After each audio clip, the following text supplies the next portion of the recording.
अमृत की खान। शीश दिए से गुरु मिले तो भी सस्ता जान। अखंड मंडलाकारं व्याप्तं येन चराचरं तत्पदं दर्शितं येन तस्मै श्री गुरुवे नमः। दिला दो भीख दर्शन की प्रभो तेरा भिखारी हूँ। दिला दो भीख दर्शन की प्रभो तेरा भिखारी हूँ। मैं चल कर दूर देशों से तेरे दर बार आया हूँ। खड़ा हूँ द्वार पे दिल में तड़पता रात दिन विरथा। खड़ा हूँ द्वार पे दिल में तड़पता रात दिन विरथा। बिना दीदार के तेरे हमेशा मैं दुखारी हूँ। दिला दो भीख दर्शन की प्रभो तेरा भिखारी हूँ। तुम्ही माता पिता बंधु तुम्ही मेरे सहायक हो। तुम्ही माता पिता बंधु तुम्ही मेरे सहायक हो। तेरे दासन के दासों के चरण का सेवकारी हूँ। दिला दो भीख दर्शन की प्रभो तेरा भिखारी हूँ। भरा हूँ पाप बोझों से क्षमा कर भूल को मेरी। भरा हूँ पाप बोझों से क्षमा कर भूल को मेरी। लो ब्रह्मा नंद सुन विनती शरण में मैं तुम्हारी हूँ। दिला दो भीख दर्शन की प्रभो तेरा भिखारी हूँ। मैं चल कर दूर देशों से तेरे दर बार आया हूँ।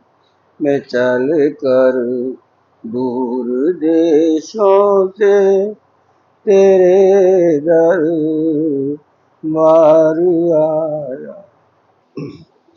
बहनों और भाइयों, यह हमारे सत्संग की, मिश्रा जी के सत्संग की, यहाँ के सत्संग की ये दूसरी बैठक है। बहुत आनंद बरस रहा है। सत्संग बड़े भाग्य से मिलता है, हम ये सभी जानते हैं। बड़ी बड़ी दूर से बुलाए हैं इन्होंने अतिथि के रूप में और वो सत्संग करा रहे हैं। देखिए, इस सत्संग में, इसमें अधिकांश सत्संगी हमारे ही जो शाखा है उसके हैं, और वैसे तो सभी शाखाएं अपनी हैं। तो हमारे गुरु महाराज ने जिस तरह से ये साधना प्रारंभ की, तो वह हृदय चक्र से प्रारंभ की। हृदय चक्र, जैसा जानते हैं हम, हृदय हमारे बाईं ओर है। यहाँ पर ध्यान लगाने के लिए कहा। इसे हम पिंडी मन कहते हैं। यहाँ से ही सारी नाड़ियां निकलती हैं और पूरे शरीर में फैलती हैं। यहीं से जो विचार अच्छे बनते हैं वो पूरे शरीर में जाते हैं। और ऊपर के जो मस्तिष्क में उसे ब्रह्मांडी मन कहते हैं। तो इस पिंडी मन से उन्होंने, मैं चक्र के हिसाब से वर्णन करने का प्रयत्न करूंगा। जो मेरी समझ में आया है, महाराज जी ने जो चक्रों का वर्णन किया है उसके हिसाब से मैं कोशिश करूंगा। तो पहला उन्होंने माना कि जो हृदय चक्र, फिर उसके बाद में कंठ चक्र वगैरह पर भी ध्यान के लिए नहीं कहा। सीधा उन्होंने भौं के बीच में जो मस्तिष्क में होता है, आज्ञा चक्र में ध्यान हमारा पहुंच जाता है गुरु कृपा से। तो फिर आज्ञा चक्र आता है। फिर आज्ञा चक्र के बाद में मस्तिष्क में हमारा तीसरा स्थान बनता है सहस्रार का, जहाँ शिव शक्ति विराजती है और निर्माण का कार्य करती है। उसके बाद त्रिकुटी कहा गया है, जो विज्ञानमय पे पहुंचा। विज्ञानमय वहां से कोश प्रारंभ हो जाता है और विज्ञानमय कोश के प्रारंभ होने पर फिर वह मनुष्य आनंदमय कोश में चला जाता है। इस प्रकार से ये सड़क मुझे जाती हुई प्रतीत होती है। आनंदमय कोश में पहुंच करके साधक जो है एक आनंद में डूब जाता है। हालांकि उसमें भी बड़ा धोखा है। आनंदमय कोश में शायद पुराने लोग पहुंच जाते हों और उन्हें आनंद प्राप्त होता होगा, परंतु आजकल के जो मस्तिष्क में गंदगी ज्यादा रहती है, अतः वो आनंदमय कोश में भी जाकर के उसकी भी सफाई की जरूरत पड़ती है। जब आनंदमय कोश में जाकर मस्तिष्क पूर्ण साफ हो जाए, तभी समझना चाहिए कि हम जो है कुछ प्राप्त हुआ। तो पहले तो आनंदमय कोश शायद लोगों की इतनी गंदगी नहीं थी, परंतु ये जो आजकल का जो जमाना है उसके हिसाब से हमारे मस्तिष्क में जमा होती रहती है गंदगी, और वह गंदगी हमें नीचे ढकेलती रहती है। तो वहां के पहुंच के भी बहुत से साधक पथभ्रष्ट हो जाते हैं, क्योंकि महाराज जी ने वर्णन किया है कि जो विकार है हमारे जिंदगी भर चलते हैं। मनुष्य है तो जिंदगी भर चलेंगे, ये तो हो नहीं सकता पूर्णतः समाप्त हो जाए। अतः उनका ज्यादा हो जाना ही हमें हानि दे सकता है। तो इस प्रकार ये साधना की पद्धति उन्होंने मेरे हिसाब से वर्णन की है। और हमें फिर वहां पहुंच करके हम मस्तिष्क साफ होने के बाद में फिर हम, महाराज जी ने ऊपर से नीचे की साधना बताई। फिर वो साधना जो है हमारी प्रारंभ होती है, तो फिर वो मस्तिष्क से फिर जितनी भी हमारी नाड़ियां हैं उसमें हमारे शरीर में व्याप्त होती है, और शरीर में व्याप्त होकर के हम पूर्णतः उसी शरीर के हो जाते हैं। जैसे हमारा गुरु का शरीर है, उसका कारण शरीर में हम प्रवेश कर जाते हैं, और कारण शरीर में पहुंच करके हमें जो है गुरु के समान ही हमें लगने लगता है कि जैसे हनुमान जी को राम मिले थे, वह स्थिति साधक की बन सकती है। और फिर ये अगर हम इसका ही वर्णन करें नाड़ियों के हिसाब से, तो जो है सुषुम्ना नाड़ी जो हमारी ऊपर तक ही रह जाती है, इड़ा और पिंगला नीचे तक जाती है, वहां तक हम नख तक पहुंचती हैं।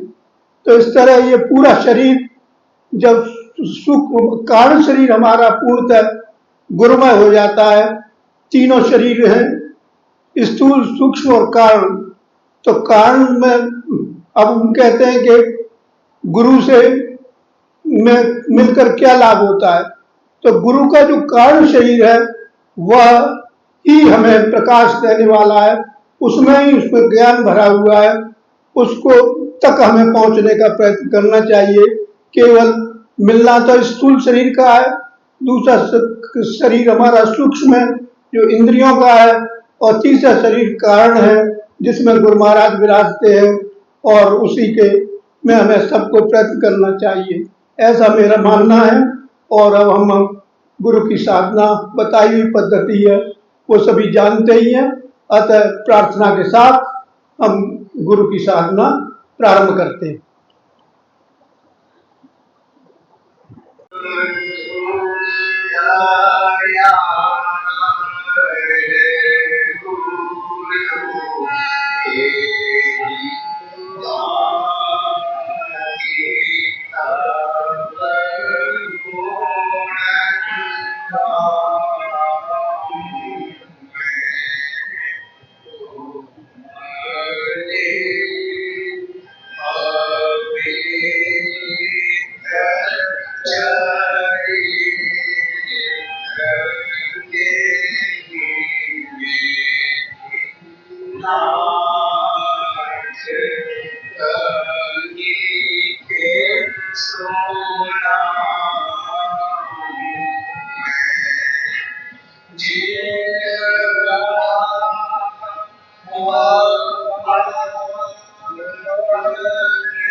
दशा मुझ दीन की भगवान, दशा मुझ दीन की भगवान, संभालोगे तो क्या होगा, अकल चरणों की सेवा चरणों की सेवा में लगा लोगे तो क्या होगा, दशा मुझ दीन की भगवान। यहाँ सब मुझसे कहते हैं तू मेरा है, तू मेरा है। यहाँ सब मुझसे कहते हैं तू मेरा है, तू मेरा है, तू मेरा है, तू मेरा है। मैं किसका हूँ यह झगड़ा, मैं किसका हूँ यह झगड़ा। मिटा लोगे तो क्या होगा, दशा मुझ दीन की भगवान। अजामिल गिद्ध गणिका जिस दया गंगा में तैरते हैं। अजामिल गिद्ध गणिका जिस दया गंगा में तैरते हैं, दया गंगा में तैरते हैं। उसी में बिंदु सा पापी, उसी में बिंदु सा पापी। मिला लोगे तो क्या होगा, दशा मुझ दीन की, दशा मुझ दीन की भगवान। बना लोगे तो क्या होगा, अगर चरणों की सेवा में, अगर चरणों की सेवा में लगा लोगे तो क्या होगा, दशा मुझ दीन की।